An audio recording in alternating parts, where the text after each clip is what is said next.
अस्सलाम वालेकुम नाजरीन, महकमा इत्तलात व राबित आमा के हफ्तेवार प्रोग्राम सुकून के आज के शुमारे में आपका खैर मकदम है। मैं हूं आपका मेज़बान सैयद शकील शान।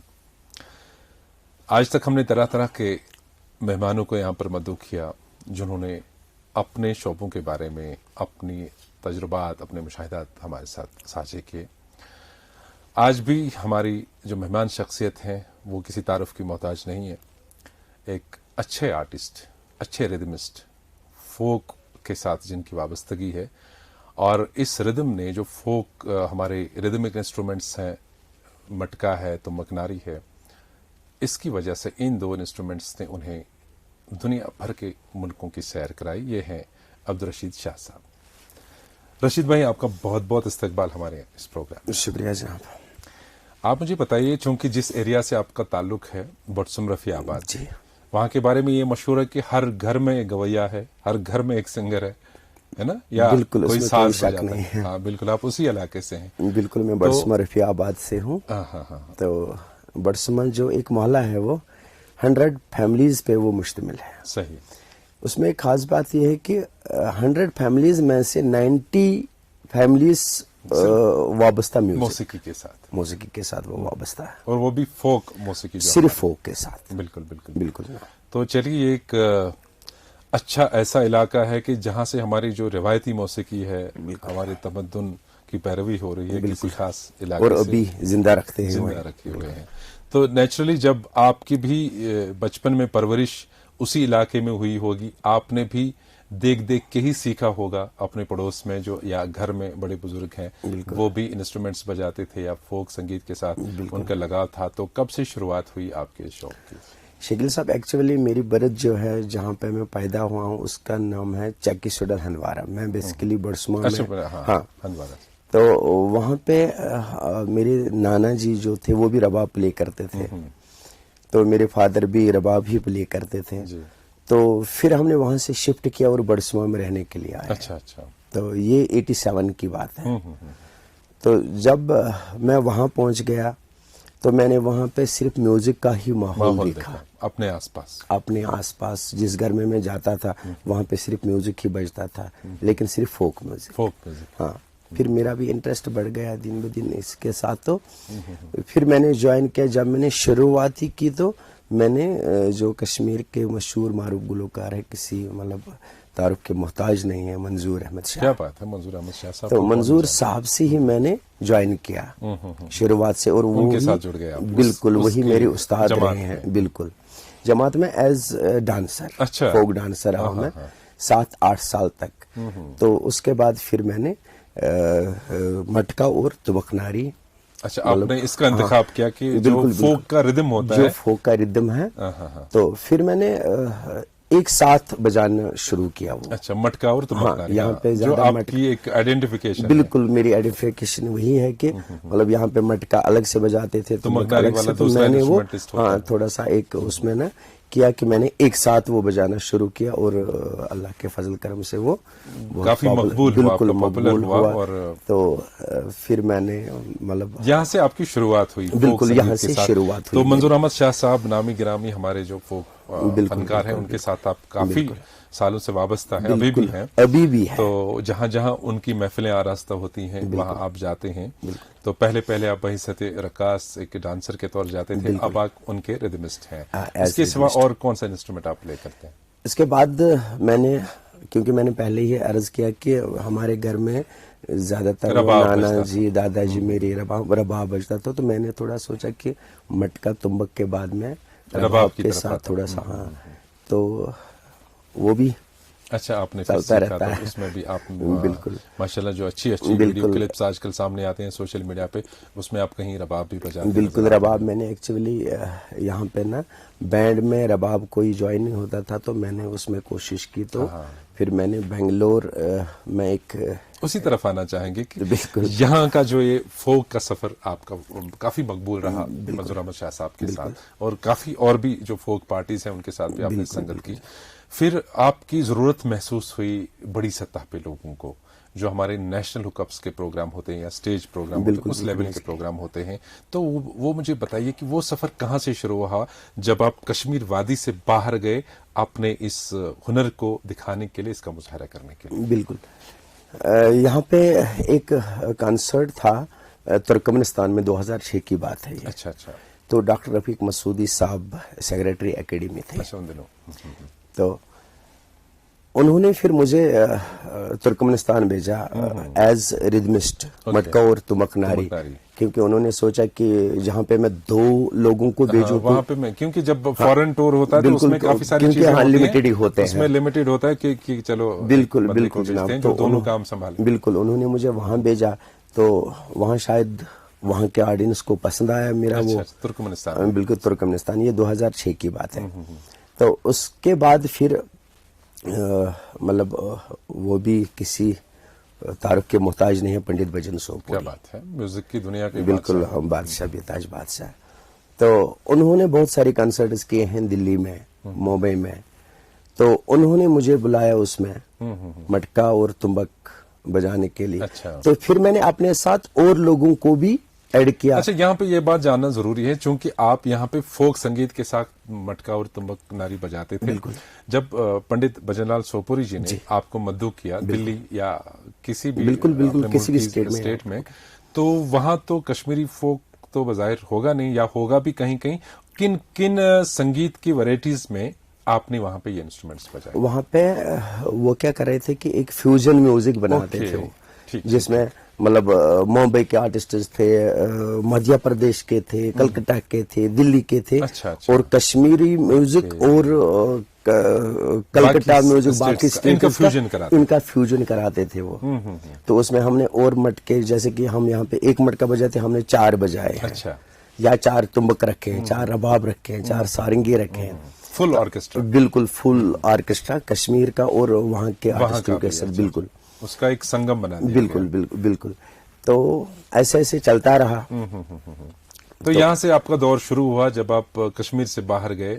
बिल्कुल, जम्मू कश्मीर से बाहर जाके आपने फिर किन किन स्टेट्स में आपने परफॉर्म किया? बिल्कुल, मेरे ख्याल में इंडिया में कुछ ही स्टेट्स बचे हैं, या शायद नहीं बची होंगी, जहाँ मेरी दानिश में भी जितना है, जहाँ पे मैंने परफॉर्म नहीं किया है। अच्छा, चलो ये हो गई अपने मुल्क की बात। मुल्क से बाहर कहाँ गए? मुल्क से बाहर मैं फिर भजन सोपुरी जी के साथ ही, और उनके साथ उनका फर्जंद अबे सोपुरी, तो उनके साथ फिर मैं ईरान टू ब्राजील, हमने एक महीने का टूर किया था। अच्छा। 2011 में। ओके।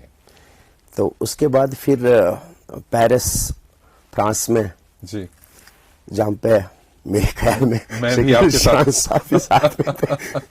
तो एक साथ हम थे जी। पेरिस में किया था। तो शुक्र है अल्लाह के, हर जहाँ पे गए तो अप्रिशिएट ही मिलते हैं। और ज्यादा से ज्यादा जो कश्मीर के इंस्ट्रूमेंट जो है, जिसमें रबाब है, तुम्बक है, या सारंगी है, मटका है, तो ये बहुत ना वो मीठे इंस्ट्रूमेंट्स है।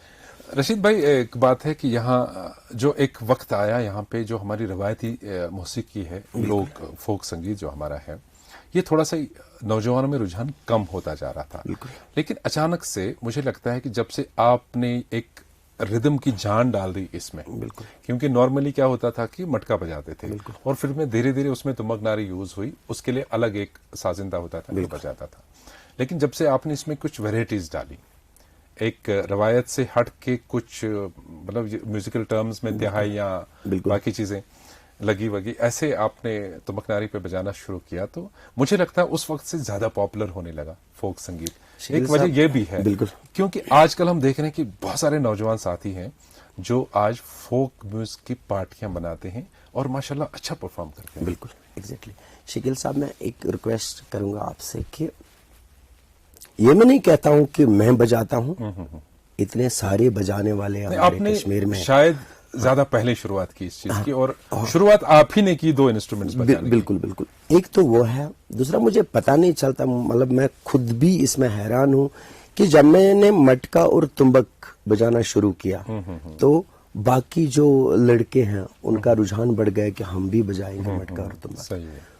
उसके बाद फिर मैंने जब रबाब ज्वाइन किया तो लड़के ज्यादातर गिटार की तरफ ना हाँ, रागी बोल। हाँ बिल्कुल, लेकिन वो भी आज कह रहे हैं मुझे नहीं, हमें रबाब सीखना बहुत अच्छी बात है ना। आजकल बहुत बहुत जो हमारे बच्चे हैं, छोटे छोटे बच्चे हैं और बड़े बिल्कुल थोड़े से जवान भी हुए हैं, क्योंकि वो भी रबाब बजाते हैं और अच्छा मैं भी यही चाहता हूँ कि लड़कों का ज्यादा रुझान इस तरफ रबाब, फोक को अपने जिंदा फोक रखने जो के लिए वो काम बिल्कुल ना। तो जैसे कि आजकल आप खुद भी देखते हैं कि लड़के ज्यादातर गिटार वगैरह वो ना वेस्टर्न, चलिए वो भी जरूरी है, वेस्टर्न जरूरी किसी का है, शौक है, जरूरी सारे है। म्यूजिक के जो स्ट्रीम्स हैं उनमें जाएं, बिल्कुल, लेकिन बिल्कुल। साथ साथ उसके लिए हम अपनी जो तमद्दुनी हमारी सकाफती विरासत बिल्कुल, है, बिल्कुल। इसकी भी आबियारी करनी है। बिल्कुल, इसमें यह होता है कि यातिश वनो कशर पठ कि युस पन्नन मोज अगर कमई ती दी ना तम से चीज अगर वरमोज कूता ती दी तम से छुन सुकून यह एक बड़ कत अथ बारस मज कि अगर इस पन ये साज करो कि बिल्कुल उसमें बहुत मजा है। तो आपको क्या लगता है कि जिस तरह से पंजाबी म्यूजिक हमारे हिंदुस्तान में बहुत पॉपुलर हुआ, इस तरह से बॉलीवुड म्यूजिक भी पॉपुलर होता है। पंजाब की हम इसलिए बात करते हैं कि ओरिजिनल संगीत के हवाले से काफी आगे गया उनका म्यूजिक, बीट की वजह से, मेरे ख्याल से बीट उनका सही है। तो क्या लगता है आपको, क्या हमारे जो कश्मीर लोक मौसीकी है उसमें अगर इस बीट को एनहेंस किया जाए, इसको प्योरीफाई किया जाए, क्योंकि आजकल रिकॉर्डिंग इक्विपमेंट्स भी वैसे हैं, या आप स्टेज पे जाते हैं तो आपका साउंड सिस्टम भी बड़ा हाईटेक होता है, तो उसमें एक खास तरीके से इंस्ट्रूमेंट्स अलग अलग निकलते हैं। क्या लगता है आपको कोई जिद्दत, कोई नयापन लाने की जरूरत है हमारी रिवायती संगीत में? बिल्कुल, वो तो है ही, लेकिन यहाँ पे क्या हमें प्रॉब्लम इस चीज की है कि जैसे कि मैं देखता हूँ बाहर जाके, मैं देखता हूँ, जैसे कि मैंने पहले आपने बताया कि किस किस स्टेट में क्या आपने की, जहां जहां पे मैंने परफॉर्मेंस की है, जहां पे मैं रहा हूँ, वहां पे उन लड़कों के लिए फैसिलिटीज है। वो बात है, जैसे कि इंस्टीट्यूशंस है, बड़े बड़े स्टूडियोज हैं, बड़े बड़े स्टूडियोज है, मतलब जहाँ पे वो रिकॉर्ड कर रहे हैं, एक बार अगर गलत होता है दूसरे बार फिर सही होता है, रिटेक होता है। सिखाने वाले भी हैं, बिल्कुल सिखाने वाले हैं। अगर किसी स्टेट में सिखाने वाले नहीं होंगे तो दूसरे स्टेट से वो मंगाते और मतलब अपने कल्चर को बचाने के लिए कुछ भी करते हैं, लेकिन ये सब प्राइवेट लेवल पे पॉसिबल नहीं, जब तक बड़ी बड़ी गवर्नमेंट ऑर्गेनाइजेशंस इसके जब तक वो नहीं होगा तो तब तक हम वो वैसे के वैसे ही रहेंगे।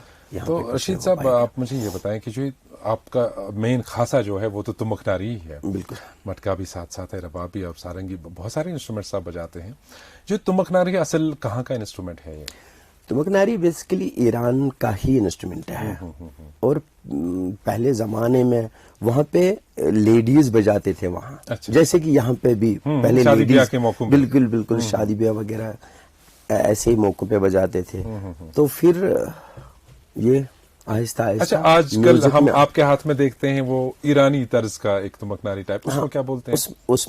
उसमें बहुत बड़ा वजह ये है कि अक्सर कुछ आर्टिस्ट भी, कुछ लोग भी कहते हैं भाई आप कश्मीर के हैं, आप कश्मीरी तुमकनारी क्यों नहीं बजाते हो, मतलब स्टेज पे या और कहीं। लेकिन प्रॉब्लम हमारी तुमक में यह है कि वो गर्म करना पड़ता है, उसकी ट्यूनिंग के लिए, उसका जो चमड़ा है, उसके लिए वो कांगड़ी चाहिए, आग चाहिए, तो उसके लिए बहुत सारे साजो सामान बंदोबस्त करना पड़ता है। स्टेज पर भी देखा है कि जो यहाँ पे रवायती मौसीकी के साथ तुमकनारी रखते हैं, वो कांगड़ी या वो कंग जो कश्मीरी होता है वो जला के उसको पहले वो सतह गर्म करते हैं, तो वो बजती है, वरना वो डिटून होती है।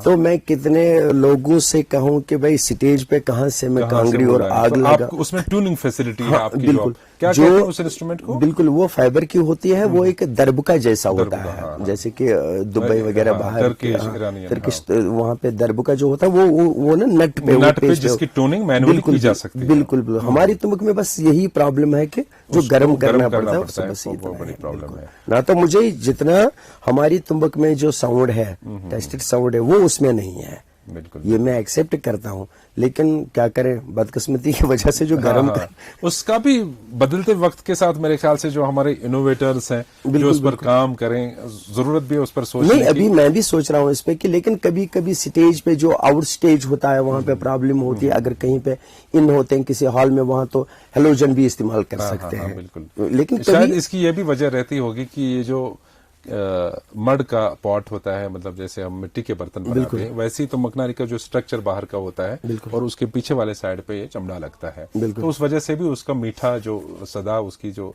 सुर निकलते हैं वो अच्छे निकलते होंगे। लेकिन हम ये जरूर चाहेंगे कि शायद बदलते वक्त के साथ आने वाले वक्त में जरूर इसकी जो ट्यूनिंग फैसिलिटी इसका कुछ मुतबादिल निकाला जाए। सोच रहा हूँ इंशाल्लाह जल्दी करूंगा इसके लिए। फोक म्यूजिक के हवाले से आपसे बहुत बातें करनी थी, लेकिन वक्त इजाजत नहीं देता इस वक्त। आज आप हमारे प्रोग्राम के मेहमान बने रहे, आपका यहाँ आना हमारे लिए बात से इफ्तिखार रहा। बहुत अच्छा लगा आपसे बात करके, क्योंकि आप बहुत ही मंजे हुए आर्टिस्ट हैं और हमारे लिए फख्र की बात है कि हमारे कश्मीर से ऐसे ऐसे हुनरमंद बासलाहियत आर्टिस्ट सामने आ जाते हैं जो न सिर्फ अपनी वादी का, अपने जम्मू कश्मीर का, बल्कि पूरे मुल्क का नाम आलमी सतह पर रोशन करते हैं। तो हमारी दुआ आपके साथ है कि आप फले फूलें और जो ये आर्ट फील्ड है इसको फ़रोग देने के हवाले से आपको सारे मनाजिल आपके सामने जो आएंगे वो आप तय करें। आज के एपिसोड से मेहमान और मुझे मेज़बान को इजाज़त दीजिए। खुदा हाफिज़।